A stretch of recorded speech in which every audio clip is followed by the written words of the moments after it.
আসসালামু আলাইকুম ক্রিকেট প্রেমী দর্শক বন্ধুরা, যারা এতদিন ফেসবুক গরম করেছিলেন, চিল্লাইয়া গলা ফাটাচ্ছিলেন যে সাকিব আল হাসান কানা হয়ে গেছে, সাকিব আল হাসানের ব্যাটিং ভুলে গেছে, বোলিংয়ে উইকেট পাচ্ছে না, ভালো পারফরমেন্স করছে না, এই মুহূর্তে সাকিব আল হাসান দলে থাকার যোগ্যই নয়। নেও এবার তোমাদের কথার জবাব দিয়ে দিল সাকিব আল হাসান নিজেই।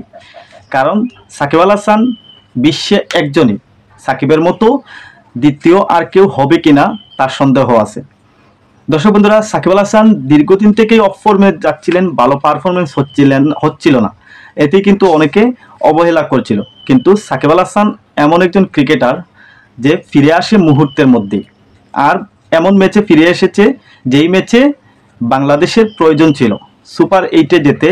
এই ম্যাচটা বাংলাদেশের জয় ছাড়া বিকল্প কোনো কিছুই ছিল না। মোটামুটি ব্যাটিং ফ্রেন্ডলি একটি উইকেট ছিল।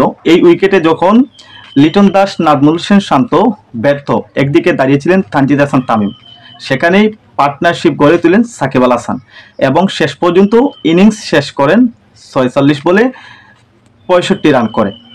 দর্শক বন্ধুরা, সাকিব আল হাসানের এই ইনিংসটা ছিল অসাধারণ। মূলত সাকিবের এই রানের ওপর ভিত্তি করেই বাংলাদেশ 160 রানের লক্ষ্য দাঁড় করায় এবং মাহমুদুল্লাহ রিয়াদ তো ভালো ব্যাটিং করেছেন, 25 রান করেছেন, কিন্তু শেষ দিকে জাকের আলী 200 স্ট্রাইক রেটে ব্যাট চালিয়েছিলেন। 7 বলে 14 রান করে তিনি আউট হয়ে যান। এরপর বোলিংয়ে ভালোই কিন্তু করেছিল শুরুতেই। তাসকিন আহমেদ উইকেট পেয়েছিলেন, তানজিম হাসান সাকিব উইকেট পেয়েছিলেন, এমনকি মাহমুদুল্লাহ রিয়াদও উইকেট পেয়েছেন।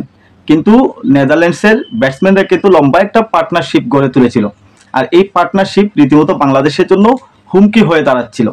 কিন্তু এমন সময় বোলিংয়ে এসে বেলকে দেখান রিশাদ হোসেন।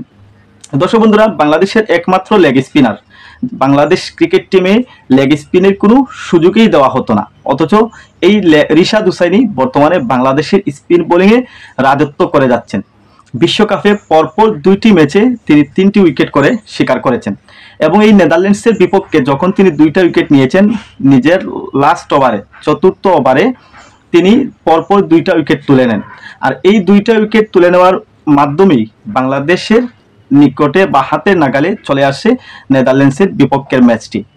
এবং এর পরপর মুস্তাফিজুর রহমান দুর্দান্ত বোলিং করেছেন। মুস্তাফিজুর রহমান অসাধারণ ফর্মে রয়েছেন। তিনি মাত্র একটি ওয়াইড দিয়ে 1 রান দিয়ে একটি উইকেট শিকার করেন। এরপর পুরোপুরি চাপে পড়ে যায় নেদারল্যান্ডস ক্রিকেট টিম, তারা আর ঘুরে দাঁড়াতে পারেনি। শেষ পর্যন্ত বাংলাদেশ 25 রানের জয় নিয়ে সুপার 8-এর পথে এগিয়ে যায়। এখন শুধু নেপালের বিপক্ষে বাংলাদেশের যেই ম্যাচটা আছে, এই ম্যাচটা জিততে পারলেই সুপার 8-এর পথে আর বাংলাদেশের কোনো বাধা নেই। বাংলাদেশ, সাউথ আফ্রিকা, এই 2টা দল সুপার 8-এ পৌঁছে যাবে।